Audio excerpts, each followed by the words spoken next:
Dear students, good morning. Welcome to English class. Yesterday, we came to know some important details about Dr. B.R. Ambedkar. Of them, Dr. B.R. Ambedkar was chosen as the first law minister by Jawaharlal Nehru.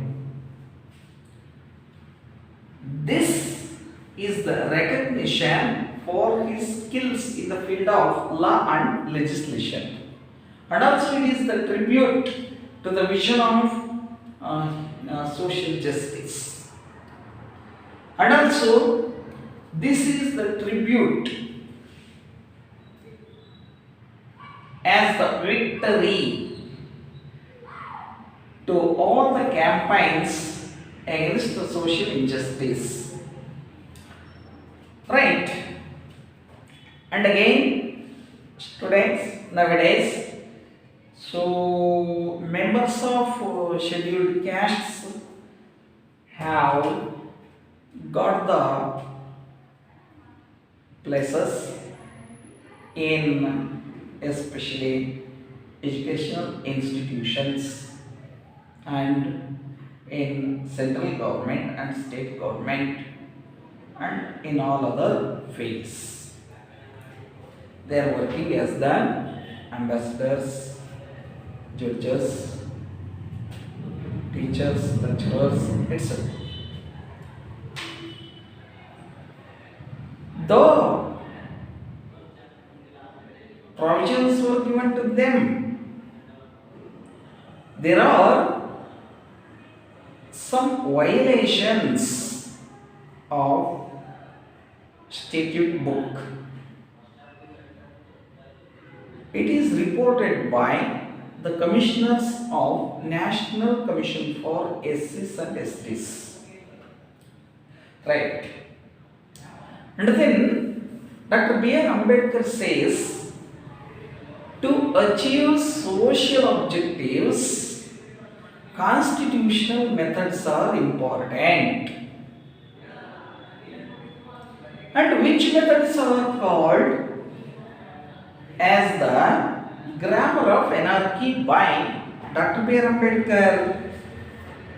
The methods of non-cooperation, civil disobedience, and satyagraha. Right, students?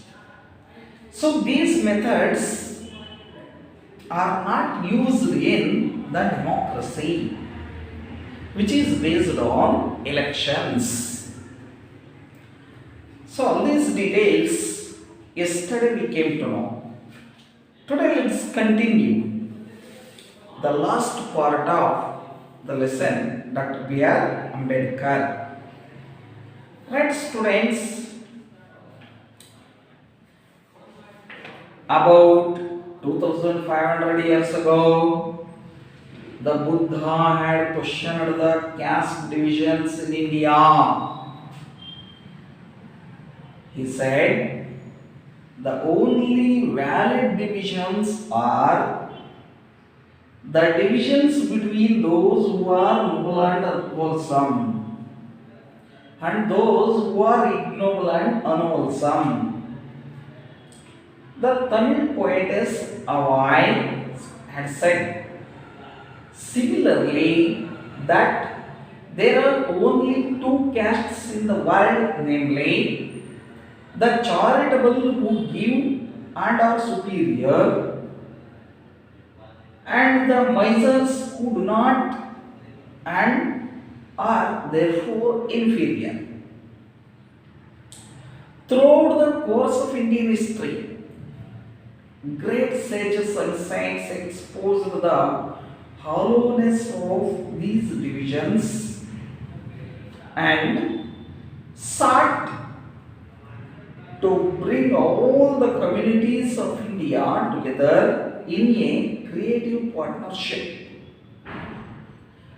But caste, by virtue of its power structure, showed itself to be firmly entrenched. ಇಲ್ಲಿ ಮಕ್ಕಳೇ ಗಮನಿಸಿ, ಏನು 2500 years ago Buddha, who was Buddha? Buddha was the founder of Buddhism.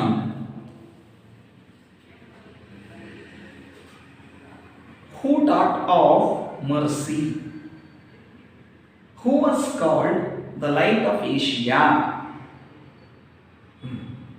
Right, students? He questioned the caste divisions in India. ಅವತ್ತೇ question ಮಾಡಿದ್ರು, ಈ caste divisions ಏನಿದೆ, ಜಾತಿ ಭೇದಗಳೇನಿದೆ, ಈ ಜಾತಿ ಭೇದಗಳನ್ನ ಪ್ರಶ್ನೆ ಮಾಡಿದಂಥವ್ರು 2500 ವರ್ಷಗಳ ಹಿಂದೆನೆ ಬುದ್ಧ ಅವರು ಹಿಂದೂ ಧರ್ಮದಲ್ಲಿದ್ದಂಥ ಜಾತಿ ಪದ್ಧತಿಗಳ ಬಗ್ಗೆ ಪ್ರಶ್ನೆ ಮಾಡಿದ್ರು. ಜೊತೆಗೆ ಹೇಳಿದ್ರು, ಅಲ್ಲಿ the only valid divisions are the divisions between those who are noble and wholesome and those who are ignoble and unwholesome. ಇಲ್ಲಿ ಇರೋಂಥದ್ದು ಎರಡೇ ವರ್ಗಗಳು, ಎರಡೇ ಗುಂಪು ಅಷ್ಟೇ. ಸಮಾಜದಲ್ಲಿ ಎರಡು ಗುಂಪು ಇರುತ್ತೆ. ಒಂದು ನೊಬಲ್ ಮತ್ತೆ ಹೋಲ್ಸಮ್ ಆದಂಥ ಒಂದು ಗುಂಪು, ಉದಾತ್ತವಾದಂಥ ಗುಂಪು, ಮತ್ತೆ ಎಲ್ಲವನ್ನು ಹೊಂದಿರುವಂತಹ ಗುಂಪು, ಅದು ಒಂದು ಕಡೆ. ಆದರೆ ಇನ್ನೊಂದು ignoble and unwholesome, ಈ ಗುಂಪು ಇನ್ನೊಂದು ಗುಂಪು. ಹೀಗೆ ಎರಡು ಗುಂಪುಗಳು ಇದಾವೆ ಅಂತ ಹೇಳಿ ಅವತ್ತೇ ಹೇಳಿದ್ರು ಬುದ್ಧ ಅವರು. ಗೌತಮ ಬುದ್ಧ ಅವರು ಹೇಳಿದಂತ ಎರಡು ಗ್ರೂಪ್ ಯಾವುದು ಅನ್ನೋಂಥದ್ದು ಗೊತ್ತಲ್ಲ. ಸೊ ಬುದ್ಧ ಅವರು ಹೇಳಿದಂತ ಎರಡು ಗುಂಪುಗಳು,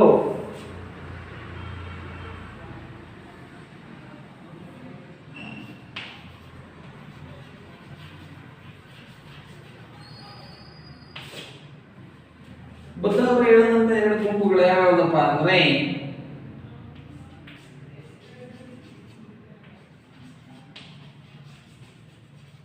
those who are noble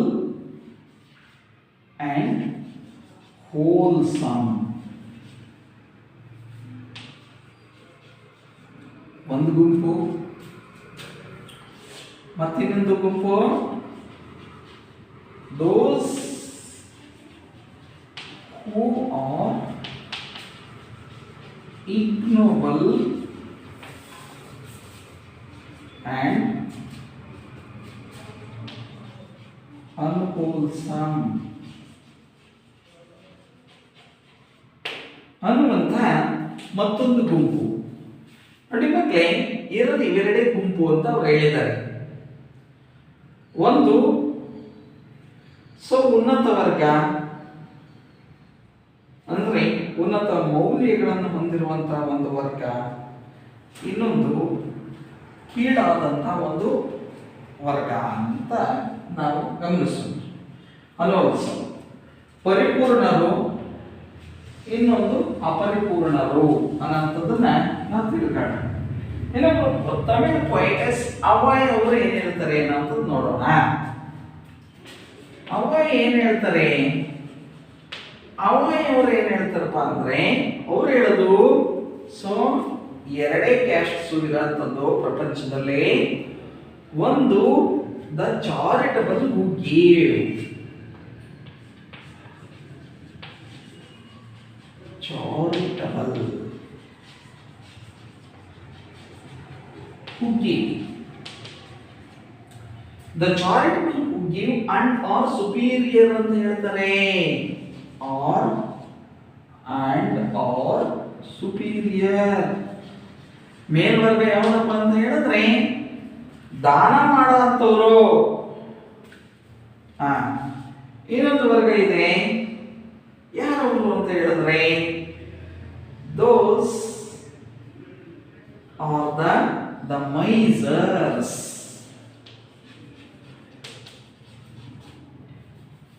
The misers who do not give and are inferior ಅಂತ ಹೇಳ್ತಾರೆ. and are inferior. ಮಕ್ಕಳೇ, Tamil poetess Amai, according to Tamil poetess Amai, in the society there are only two castes. They are the charitable who give and are superior, and another caste is the misers who do not give and are inferior. So ಇಷ್ಟೇ ಇರೋಂಥದ್ದು ಅಂತ ಹೇಳೋಂಥದ್ದು. ಇನ್ನು throughout the history of India, ನಾವು ಭಾರತದ ಒಂದು ಇತಿಹಾಸವನ್ನು ನಾವು ಓದ್ಕೊಳ್ತಾ ಹೋದಾಗ ಅಲ್ಲಿ ನಮಗೆ ಸಾಕಷ್ಟು ಜನ ಒಂದು ಗ್ರೇಟ್ ಸೇಜಸ್ ಅಂಡ್ ಸೈನ್ಸ್, ಮಹಾಸಂತರುಗಳು ಮತ್ತು ಋಷಿಗಳು ಬರ್ತಾರೆ. ಇವರೆಲ್ಲ ಏನು ಹೇಳ್ತಾರೆ? They exposed the hollowness of these divisions. ಇದರಲ್ಲೇನು ತಿರುಳಿಲ್ಲ ಅಂತ ಹೇಳ್ತಾರೆ. ಆ ಟೈಪ್ ಏನೂ ಇಲ್ಲ. ಸೊ ಇವೆಲ್ಲವೂ ಕೂಡ ಇದರಲ್ಲಿ ಇವೆಲ್ಲ ಸುಳ್ಳು ಅಂತಲೇ ಅವ್ರು ಹೇಳೋಂಥದ್ದು. ಇದರಲ್ಲೆಲ್ಲ ಯಾವ ತಿರುಳು ಇಲ್ಲ, ಈ ರೀತಿಯಾಗಿ ಕ್ಯಾಸ್ಟ್ ಡಿವಿಷನ್ಸ್ ಏನು ಇಲ್ಲ. and sought to bring all the communities of India together. ನೋಡಿ, ಅಲ್ಲಿರೋಂಥದ್ದು ಮಾನವ ಜಾತಿ ಒಂದೇ. ಎಲ್ಲ ಮಾನವ ಸಮಾಜವನ್ನು, ಸಮುದಾಯಗಳನ್ನೆಲ್ಲ ಒಟ್ಟಿಗೆ ತರ್ತಾರೆ ಇನ್ ಎ ಕ್ರಿಯೇಟಿವ್ ಪಾರ್ಟ್ನರ್ಶಿಪ್. ಒಂದು ಕ್ರಿಯೇಟಿವ್ ಪಾರ್ಟ್ನರ್ಶಿಪ್ನಲ್ಲಿ ಇಡೀ ಮಾನವ ಸಮುದಾಯವನ್ನೆಲ್ಲ ಒಟ್ಟಿಗೆ ತರ್ತಾರೆ. ರೈಟ್. ಆದರೆ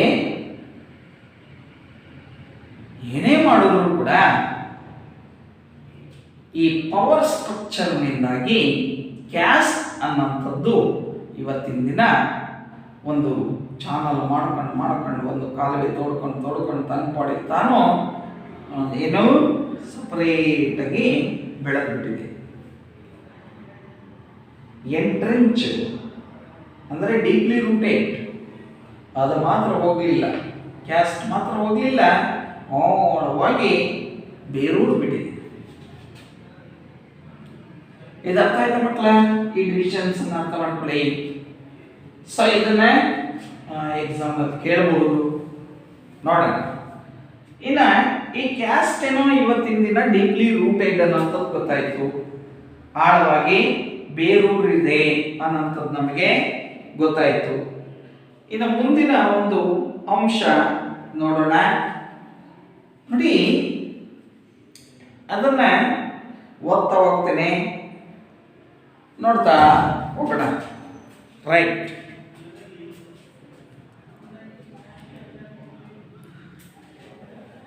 Okay students, under the policy of divide and rule,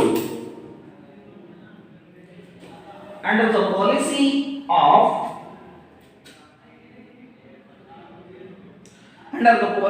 divide and rule,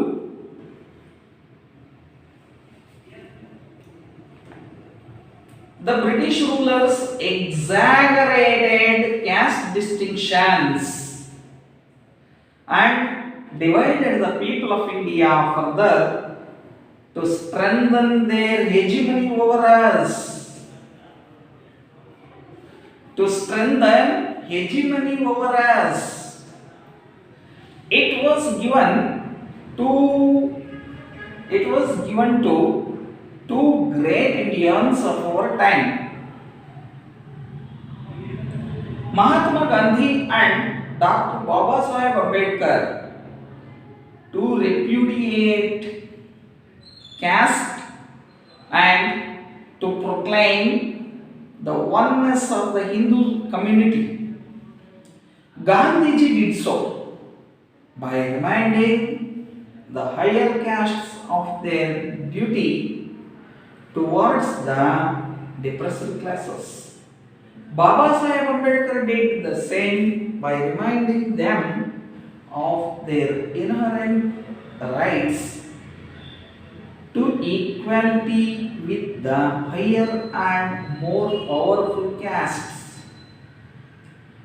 One stressed the duties, the other stressed the rights together.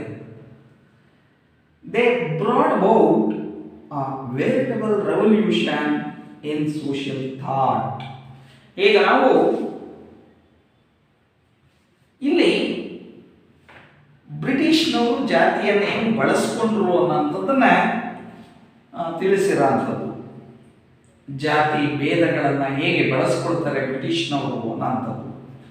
ಅಲ್ಲಿ ಡಿವೈಡ್ ಅಂಡ್ ರೂಲ್ ಪಾಲಿಸಿ ಅಂತಂದೇಳಿ ಬ್ರಿಟಿಷ್ನವರು ಜಾರಿಗೆ ತರ್ತಾರೆ. ಅದರ ಅಡಿಯಲ್ಲಿ ಈ ಬ್ರಿಟಿಷ್ ರೂಲರ್ಸ್ ಏನಿದ್ರು ಅವರು ಕ್ಯಾಸ್ಟ್ ಡಿಸ್ಟಿಂಕ್ಷನ್ಸ್ನ ತುಂಬ ಚೆನ್ನಾಗಿ ಬಳಸ್ಕೊಂಡ್ರು.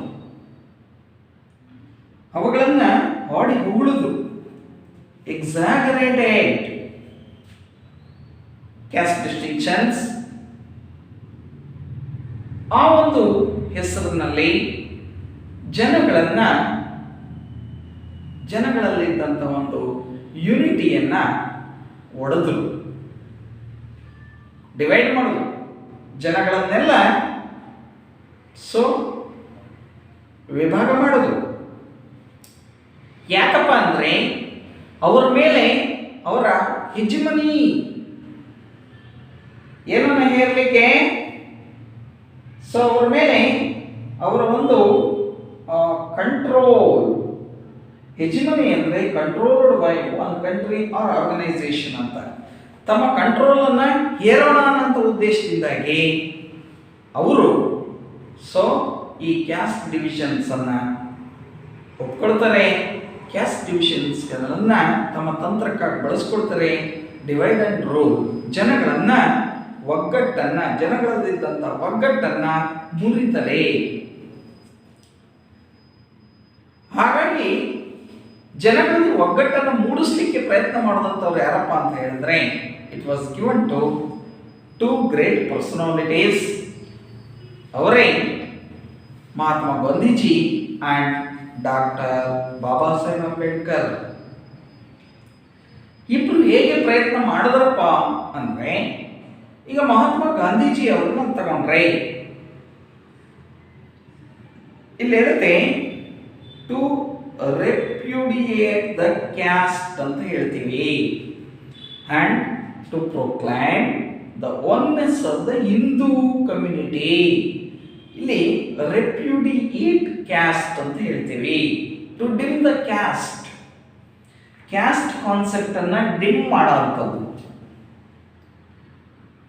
ಮತ್ತೆ ಹಿಂದೂ ಕಮ್ಯುನಿಟಿಯಲ್ಲೇ ಒನ್ನೆಸ್ ಅನ್ನು ಮೂಡಿಸೋಂಥದ್ದು. ಈ ಪ್ರಯತ್ನವನ್ನು ಇವರಿಬ್ಬರು ಮಾಡ್ತಾರೆ. ಅದರಲ್ಲಿ ಮಹಾತ್ಮ ಗಾಂಧೀಜಿಯವರು ಏನು ಮಾಡಿದ್ರು, Gandhiji did so by reminding the higher castes of their duty towards the depressed classes. ಗಾಂಧೀಜಿಯವರು ಉನ್ನತ ವರ್ಗದ ಬಳಿ ಹೋದ್ರು, ಶ್ರೀಮಂತರು ಮತ್ತೆ ಬ್ರಾಹ್ಮಣರ ಬಳಿ ಹೋದ್ರು. ಅವ್ರ ಬಳಿ ಹೋಗಿ ನೋಡ್ರಪ್ಪ, ಇದು ನಿಮ್ಮೆಲ್ಲರ ಒಂದು ಡ್ಯೂಟಿ. ಏನು? ತುಳಿತಕ್ಕೊಳಗಾದಂಥ ಒಂದು ಜನಗಳನ್ನ ಉದ್ಧಾರ ಮಾಡೋಂಥದ್ದು ನಿಮ್ಮ ಡ್ಯೂಟಿ ಅಂತಂದೇಳಿ ಅವರಲ್ಲಿ ಜಾಗೃತಿಯನ್ನು ಮೂಡಿಸೋದಕ್ಕೆ ಪ್ರಯತ್ನ ಮಾಡ್ತಾರೆ ಮಹಾತ್ಮ ಗಾಂಧೀಜಿಯವರು. By reminding the higher ಕ್ಯಾಸ್ಟ್ಸ್ of their duty. Higher caste ಯಾವುದು ಅಂದರೆ, ಉನ್ನತವಾದಂಥ ಕ್ಯಾಸ್ಟು ಬ್ರಾಹ್ಮಿಣ್ಸ್ ಅಂತ ಹೇಳ್ತೀವಿ ಆಗಿನ ಸಂದರ್ಭದಲ್ಲಿ. ರೈಟ್, ಅವರ ಒಂದು ಕೆಲಸ ಡ್ಯೂಟಿ ಟುವಾರ್ಡ್ಸ್ ಡಿಪ್ರೆಸ್ಡ್ ಕ್ಲಾಸಸ್, ಅದರ ಬಗ್ಗೆ ಅವರಿಗೆ ಮನವರಿಕೆಯನ್ನು ಮಾಡಿಕೊಡ್ತಾರೆ ಗಾಂಧೀಜಿಯವರು. ಇನ್ನು ಬಾಬಾ ಸಾಹೇಬ್ ಅಂಬೇಡ್ಕರ್ ಅವರು ಏನ್ ಮಾಡಿದ್ರು? Baba Saheb Ambedkar did the same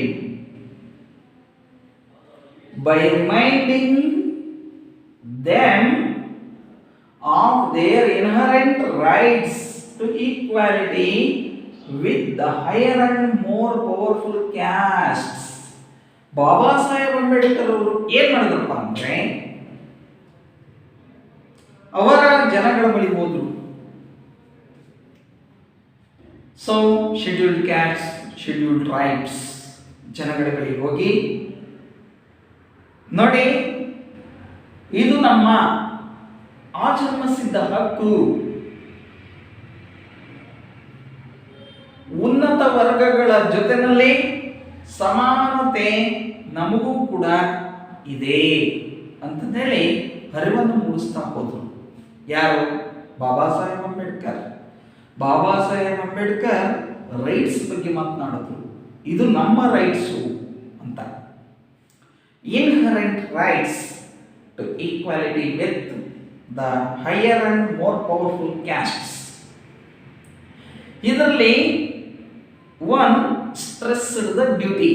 ಒಬ್ರು ಡ್ಯೂಟಿಯನ್ನು ಒತ್ತಿ ಹೇಳಿದ್ರೆ the other stressed the rights together. ಮತ್ತೊಬ್ರು ರೈಟ್ಸ್ ಬಗ್ಗೆ ಹೇಳಿದ್ರು. They brought about a veritable revolution in social thought. So ಹೀಗೆ ಅವರು ಒಂದು ಮಹತ್ವದ ಒಂದು ಕ್ರಾಂತಿಯನ್ನೇ ತಂದರು. ಯಾವುದರಲ್ಲಿ? ಸೋಷಿಯಲ್ ಥಾಟ್ನಲ್ಲಿ, ಸಾಮಾಜಿಕ ಚಿಂತನೆ ಅನ್ನೋಂಥದ್ರಲ್ಲಿ ಒಂದು ರೆವಲ್ಯೂಷನ್ ಅನ್ನೇ ತರ್ತಾರೆ. ಮಕ್ಕಳೇ, ಇದು ಅರ್ಥ ಆಯ್ತಲ್ಲ? ಏನು ಮಹಾತ್ಮ ಗಾಂಧೀಜಿಯವರು ಏನು ಮಾಡೋದು? ಇದು 2 ಮಾರ್ಕ್ಸಿಗೆ ಬರುವಂಥ ಪ್ರಶ್ನೆ, ನೀವು ಗಮನ ಹರಿಸಬೇಕಾಗುತ್ತೆ. Right.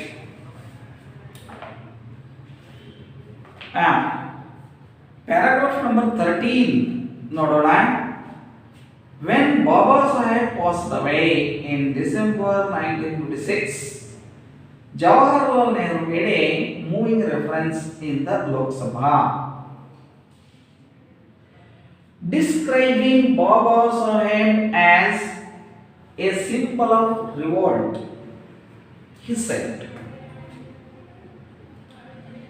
I have no doubt that whether we agreed with him or not in many matters, that perseverance, that persistence, and that, if I may use the word sometimes, virulence of his opposition to all this did keep the people's mind awake and did not allow them to become complacent about matters which could not be forgotten.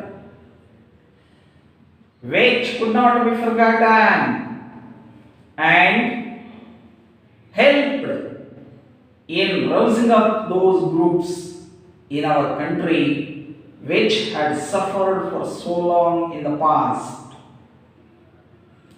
It is therefore sad that such a prominent champion of the oppressed and depressed in India, and one who took such an important part in our activities, has passed away. ಮಕ್ಕಳೇ, ಇದನ್ನು ಸ್ವಲ್ಪ ಇಲ್ಲಿ ಕೆಲವೊಂದು abstract nouns ಇದ್ದಾವೆ ಈ ಪ್ಯಾರಾಗ್ರಾಫ್ನಲ್ಲಿ. ಅರ್ಥ ಮಾಡ್ಕೊಳ್ಳೋದೇ ತುಂಬ important. ಮಕ್ಕಳೇ, ಏನು? ಸೊ ಡಿಸೆಂಬರ್ 1956 ಬಾಬಾ ಸಾಹೇಬ್ ಅಂಬೇಡ್ಕರ್ ಡೆತ್ ಆದಂತಹ ಒಂದು ಸಂದರ್ಭದಲ್ಲಿ ಪಂಡಿತ್ ಜವಾಹರ್ಲಾಲ್ ನೆಹರೂರವರು ಲೋಕಸಭೆಯಲ್ಲಿ ಒಂದು ಮೂವಿಂಗ್ ರೆಫರೆನ್ಸ್ ಅನ್ನ ಮಾಡ್ತಾರೆ. ಅಂದರೆ ಒಂದು ಸಂತಾಪ ಸೂಚನಾ ಭಾಷಣವನ್ನ ಮಾಡೋಂಥದ್ದು ನಾವು ಕಾಣ್ತೀವಿ. ಅದರಲ್ಲಿ ಅವರು ಹೇಳ್ತಾರೆ, ಕರೀತಾರೆ, ಬಾಬಾ ಸಾಹೇಬ್ ಅವರನ್ನ ಏನಂತ ಕರೀತಾರಪ್ಪ ಅಂದ್ರೆ ಎ ಸಿಂಬಲ್ ಆಫ್ ರಿವೋಲ್ಟ್ ಅಂತ ಕರೀತಾರೆ. ಯಾಕೆ ಅವರನ್ನ ಸಿಂಬಲ್ ಆಫ್ ರಿವೋಲ್ಟ್ ಅಂತ ಕರೆದ್ರು, ಇದು ಪ್ರಶ್ನೆ. ಈಗ ಯಾಕೆ ಅನ್ನುವಂಥದ್ದು ನಾವು ತಿಳ್ಕೋಬೇಕಾದಂತ ಒಂದು ವಿಚಾರ. I have no doubt that whether we agreed with him or not in many matters.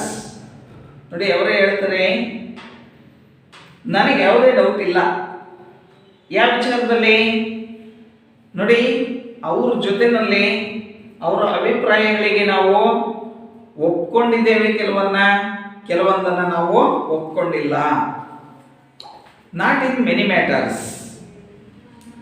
That perseverance, ಆ ನಿರಂತರವಾದಂಥ ಒಂದು ಪರಿಶ್ರಮ, ದಟ್ ಪರ್ಸಿಸ್ಟೆನ್ಸ್, ಆ ಒಂದು ಶ್ರಮ, ಆ ನಿರಂತರವಾದಂಥ ಕಾರ್ಯ, ಆ ನಿರಂತರವಾದಂಥ ಒಂದು ಪರಿಶ್ರಮ, that if I may use the word, sometimes virulence of his opposition to all this, ಇದೆಲ್ಲದಕ್ಕೂ ಕೂಡ ಅವರ ಆಪೋಸಿಷನ್ ನ ಒಂದು ತೀವ್ರತೆ ಏನು ಮಾಡ್ತಪ್ಪ ಅಂದ್ರೆ ಜನಗಳ ಮೈಂಡ್ ಅನ್ನ ಯಾವಾಗಲೂ ಕೂಡ ಎಚ್ಚರವಾಗಿರುವಂತೆ ಮಾಡ್ತೋ, ಮತ್ತೆ ಆ ಜನಗಳನ್ನ ಯಾವತ್ತೂ ಕೂಡ ಏನು ಎಂದು ಮರೆಯಲಾಗದಂತಹ ಒಂದು ವಿಚಾರಗಳ ಬಗ್ಗೆ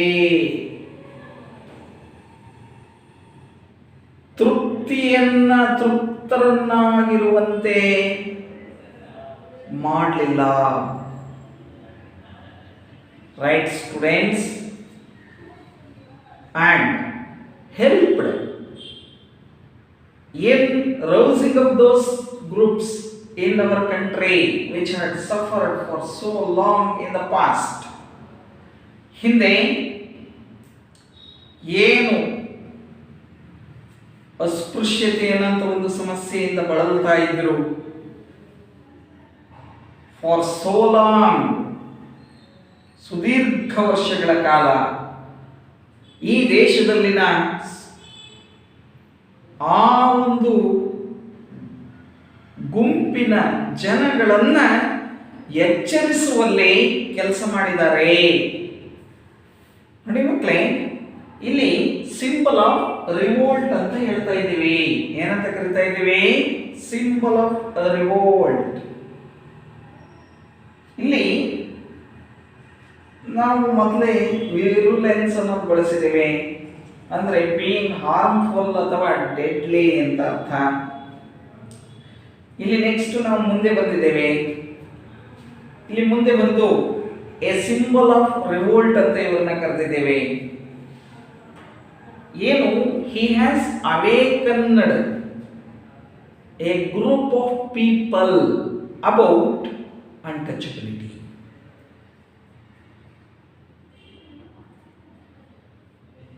He made so many campaigns against social injustice.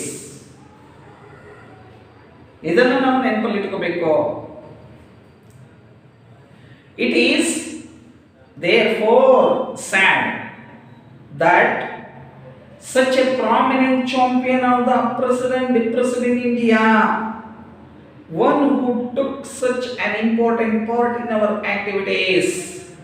ಮಕ್ಕಳೇ, ಭಾರತದಲ್ಲಿ ಅಂಥ ತುಳಿತಕ್ಕೊಳಗಾದಂಥ ಶೋಷಿತ ವರ್ಗದ ಒಬ್ಬ ಧೀಮಂತ ವ್ಯಕ್ತಿ, ನೇತಾರ, ಮತ್ತೆ ನಮ್ಮೆಲ್ಲ ಆಕ್ಟಿವಿಟೀಸ್, ನಮ್ಮೆಲ್ಲ ಚಟುವಟಿಕೆಗಳಲ್ಲಿ ಸಕ್ರಿಯವಾಗಿ ಭಾಗವಹಿಸಿದಂತಹ ಒಬ್ಬ ವ್ಯಕ್ತಿ ಇವತ್ತು ಡೆತ್ ಆಗಿದ್ದಾರೆ ಅನ್ನೋದು. ಸೊ ಈಗ ಇದು ಭಾಷಣ ಅರ್ಥ ಆಯ್ತಲ್ಲ ಮಕ್ಕಳೇ? There can be no doubt that ಕಡೇ ಪ್ಯಾರಾಗ್ರಾಫು ಇದನ್ನ ಅರ್ಥ ಮಾಡ್ಕೋಬೇಕು. There can be no doubt that the day is not far off when Baba Saheb Ambedkar's dream of Samata will become a reality. ನೋಡಿ ಮಕ್ಕಳೇ, ಬಾಬಾ ಸಾಹೇಬ್ ಅಂಬೇಡ್ಕರ್ ಅವರ ಒಂದು ಕನಸು ಸಮತಾ ಅಂತ ಇತ್ತು. ಅದು ಸಕ್ಸಸ್ ಆಗಬೇಕು, ಆ ಕನಸು ರಿಯಾಲಿಟಿ ಆಗಬೇಕು ಅನ್ನೋದಾದರೆ ಇಲ್ಲಿ ಸಮಾನತೆ ಅನ್ನೋಂಥದ್ದು ಸಮಾಜದಲ್ಲಿ ಬರಬೇಕು ಅನ್ನೋಂಥದ್ದನ್ನ ಹೇಳ್ತಾ ಇರೋಂಥದ್ದು. ಇಷ್ಟು. Okay, thank you, bye.